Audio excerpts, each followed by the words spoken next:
Salam uşaqlar. Uşaqlar bilirsiniz bu suallar Dimin 20 sınaq blok kitabçasındandır. Dimin 20 suallıq blok üçün hazırladığı sınaq kitabçasındandır bu suallar. 11-ci sınaq, ümumi 11. 11-ci ümumi sınaqdandır. Burada deməli 15-ci sual natamam sualdır. 4-cü sualda izahında biraz problemlər yaratmışdı. Buna səhv izahlar verilmiş. Deməli, məsələ belədir. Cümlədəki zərflə bağlı doğru fikirlərdir. 15-ci suala baxırıq. Birinci, quruluşuna görə digər sözlərdən fərqlənir. Buradakı zərfə baxırıq.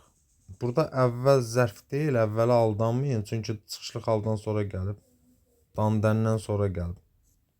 Fikir versin, bu qoşmadır. Yaxşı-yaxşıdır burada zərf. Biz işimizi yaxşı-yaxşı ilə görəcəyik. Mürəkkəb zərfdir, tərz hərəkət zərfidir. Fikirləşməyə aiddir. Yaxşı-yaxşı fikirləşməyə bir yerdə mübtəda gedəcək. Baxaq.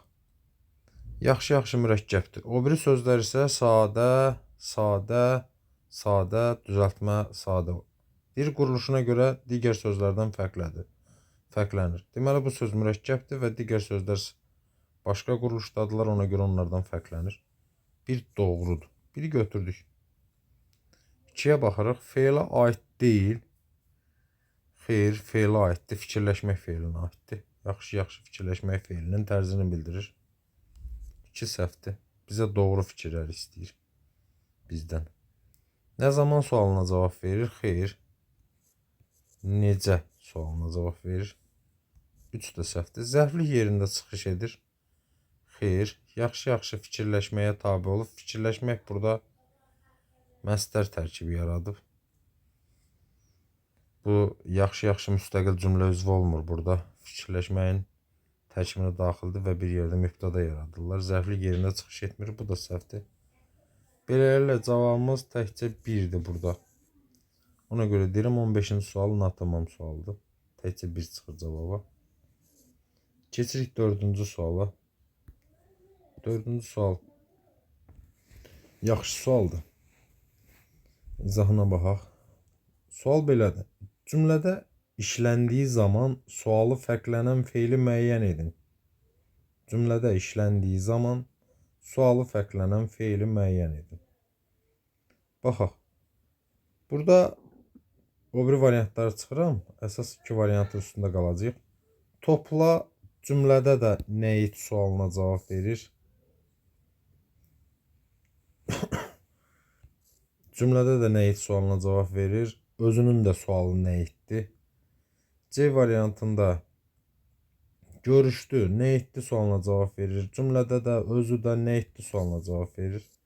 Bu da getdi. Soruşur, nə edir sualına cavab verir. Cümlədə də nə edir sualına cavab verir. Yəni istənilən vəziyyətdə bu B, C, D variantlarının sualı nə etdi. Gəlin keçək A və E variantlarına. Burada biz feilin təsvirlənməyən formalarının sualını bilməliyik, morfoloji sualını bilməliyik. Deməli, məstər ismi sualına cavab verir, nə sualına cavab verir. Feili sifət, sifətin sualına cavab verir, necə, nə cür? Hansı? Oxuyarkən zərfin sualına cavab verir. Oxuyarkən feili bağlamadı, feili bağlamada zərfin sualına cavab verir.